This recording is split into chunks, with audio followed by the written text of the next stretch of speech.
You've been following the Amber Heard Johnny Depp trial. He is suing her for defamation. We did an in-depth report on this last week or the week that the trial opened. And I found it really interesting. Okay, so he's claiming she defamed him because in a Washington Post op-ed, she talked about herself as an abused woman and how she faced the wrath of the country when she came out as an abused woman. It was a very clear reference to Johnny Depp, even though she didn't mention him. They were married for a short time. It was completely tumultuous before, during, and now after. And I would love to hear your take. My take so far on this is she claims he abused her. She does have good evidence that he hit her at least once.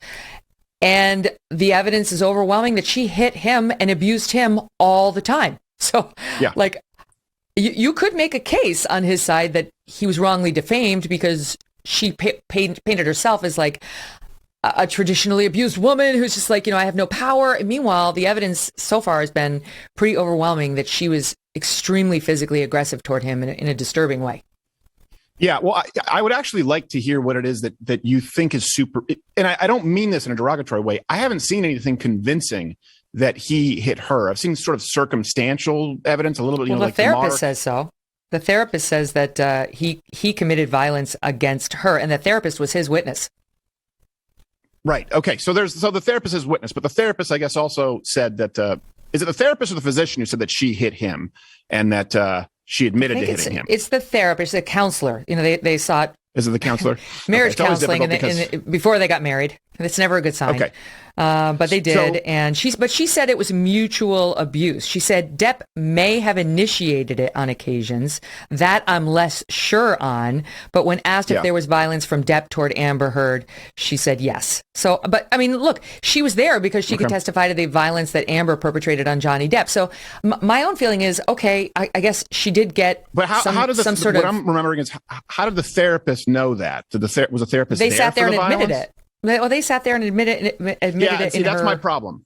That's my problem. Is you get men very often. This does happen, and it's very common. There's a whole special on wrongful confessions, right? On false confessions.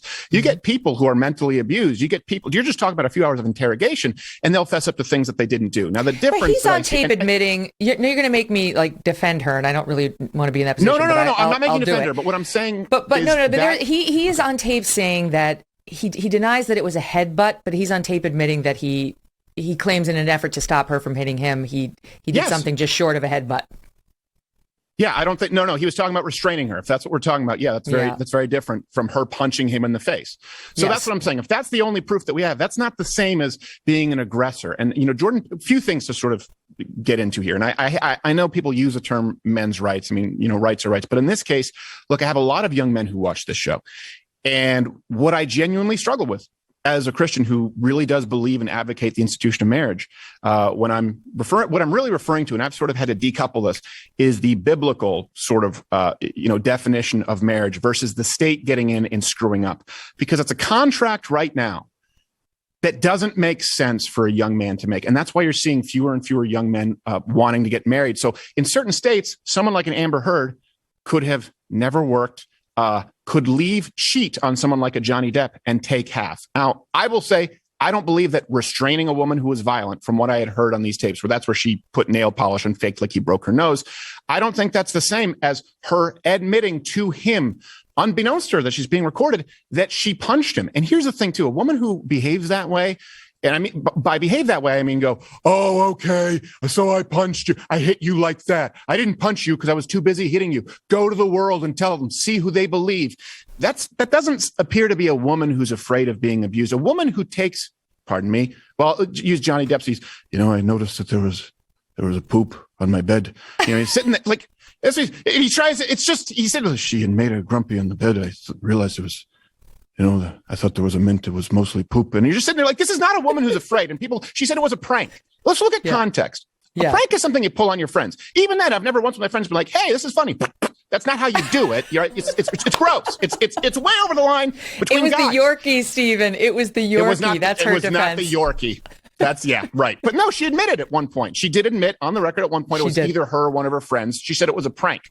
Okay, you pull a prank on somebody whose, I don't know the exact timeline, mother is very sick, about to die, or just died. You pull a prank on someone who you just left. You pull a prank on someone who you just mentally abused. No, that's not when you pull a prank. You only pull a prank with someone you love. It's like comics roasting people. You don't roast people who you actually hate. So if you look at the context time and time again, best case scenario, you're talking about a mutually, a tumultuous relationship. Most likely scenario is a woman who was absolutely mentally and emotionally abusive and very likely continually physically abusive toward Johnny Depp. And I don't see a lot of evidence that he was physically. I don't disagree with that. And I do think that there is reason for him to be very angry that she went into the Washington Post and portrayed herself as just this victim when this story is a lot more complex. I mean, look, reading his texts about her, what he wanted to do to her dead corpse, and of course, I have no use for him. I am no longer a Johnny Depp fan. I was never a huge fan, but I have no use for him. And the guy's got such massive substance abuse problems. I mean, their drug-infused wedding, and she does too. I have no use for either one of them, but she wrongfully portrayed the scenario as though she was just his domestic violence victim and an innocent one at that, and that is not true. It's not true. First off, let me give you two for me most important takeaways, and I really do hope people especially the women watching, take this to heart, because this is why men won't marry you, women out there now, and women are wondering where all the good. No, they're not. They won't get married, and the reason for it is a couple. First off, this is why men don't get help. We need to change it where everyone comes out after a mass shooting and they say, oh, mental health. This is why men do not get help, and most men won't go to marital therapy, because it can be put on display for the entire world to see. Let's assume that nothing even happened physically violent between them, but a woman just wanted more money. Guess what? They can demand your medical records. All of a sudden, we all know that the civil court, particularly as it deals with divorce, and especially if you're now fighting for child custody, all that goes out the window. No more privacy. So men will not get help. Men watching this, who may be struggling with some kind of a mental health issue, go, nope. If they have a substance abuse issue, they go, no, I'm not going to have that used against me. What if this broad leaves and takes half? That's also a problem that we have. This is the only contract that I know of in this country right now that exists with no-fault divorce states, which really means it's the fault of the primary provider. Sometimes that's a woman. More often than not, it's a man. It's the only contract that I know of where one side is financially incentivized to break it. In other words, today, if you're a woman or you're a man, but it's rare. It's an uphill battle, even in no-fault states, as a man to sort of get the alimony settlement. But it does happen. So I'm speaking in generalities here so people understand.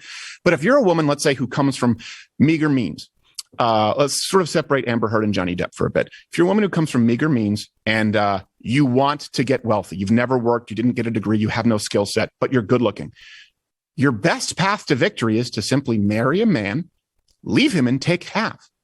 It's a legal guarantee. Now, we all like to say that doesn't happen because of love, but we know that's easy to fake. No, it happens. And we see it time and time again. Happens. Of course, that absolutely does happen. I mean, I'd be lying if I said I didn't see that happen in many times over. And there are a lot of women who are out there just to get their so-called MRS degree, right? It's like they're at college because they want to catch a husband, or they just want to get married to a rich guy who's going to take care of them. I say, if you're a young woman who just wants to get married to a rich guy to take care of you, you go for it, sister. Just own it. If that's how you want to live your life, and you're not attracted to working professionally, you just sort of want to be taken care of. Okay, that's fine. You don't have to be ashamed of that. You just have to put your cards on the table. And there are a lot of men who want somebody like that. There's typically it's a guy who would be a little less good looking. And it's like a trade-off. Okay, I'll get the beautiful woman. And now those don't work out. We all know that. But maybe you get a few good years out of it. Maybe the girl gets a financial settlement out of it. Maybe the guy, I don't know, he gets beautiful children. I have no idea how these people make their decisions, but it's not for me to judge. What I don't like is when entire classes of women are painted with that brush, right? When that's not fair. And then B, when the woman's unfairly painted as a gold digger, when you totally know the guy knew his gold was being dug and was a willing participant in the exercise. Yeah, no, I think you're right. But I think the first part that you mentioned there, I agree. Okay, lay your cards on the table. Don't throw a fit if the man proposes a prenup. Look, if both of you are working professionals, a prenup shouldn't be a problem for either. When people say a prenup, this is what you often hear, a prenup, you're expecting the marriage to fail. Well, it goes both ways. If you don't want to sign a prenup, that means that you're expecting to leave and take half. So I think we need to reform divorce laws in this country. I think we need to reinforce some kind of privacy rules, because that's a huge problem, not just with Johnny Depp and Amber Heard. That's an interesting point. But you're seeing this with social media now. And I'm telling you, I have lots of men who say, like, look, I think I love this woman, but I'm scared because this happened to my dad or this happened to my friend. And I'll never go to marital therapy because God forbid it ever be used against me. I mean, Johnny Depp look, I was not a Johnny Depp fan. I'm sort of the opposite of you, where I always thought he was sort of a one trick pony. Like every single character becomes a creepy gay character. It's like Barbara, creepy gay Barbara, Willy Wonka, creepy gay Willy Wonka, pirate, creepy gay pirate. Oh my God, did he make Wonka gay? I refuse to see the sequel, the redo, because I love the original so much. I mean, in the way that Johnny Depp does, sort of like he fakes. He's from Kentucky and he has like a hybrid, Cockney sort of Southern act. It's like, where does this come from? But my heart started going out to him when I listened to the audio. And I know that he sent these awful texts.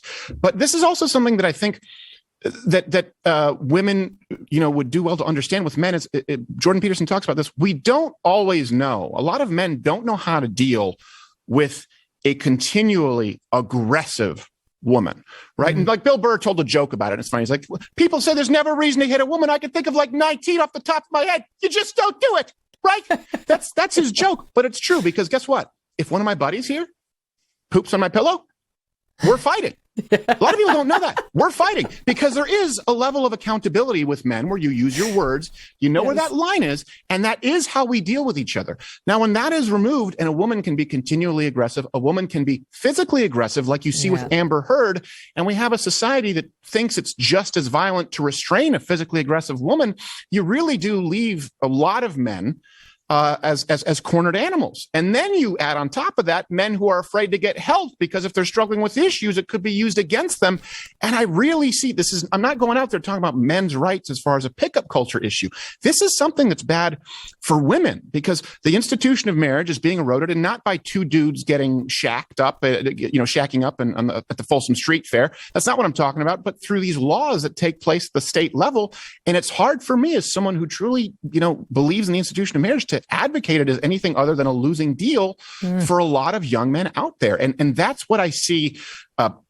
That's what I see as the big issue from this. We're kind of watching it through two different lenses. And I think a lot of women maybe watch it and don't realize how scary of a prospect this is to men who maybe even don't have money, but they go, oh, this could happen to anyone because the law says it will happen.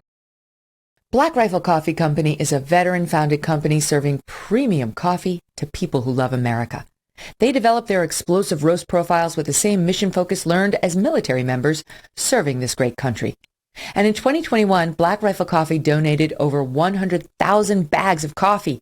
That's 2.1 million cups of coffee to first responders, law enforcement, and active duty military members. So you know that with every purchase you make, Black Rifle gives back. What other coffee company does that, right?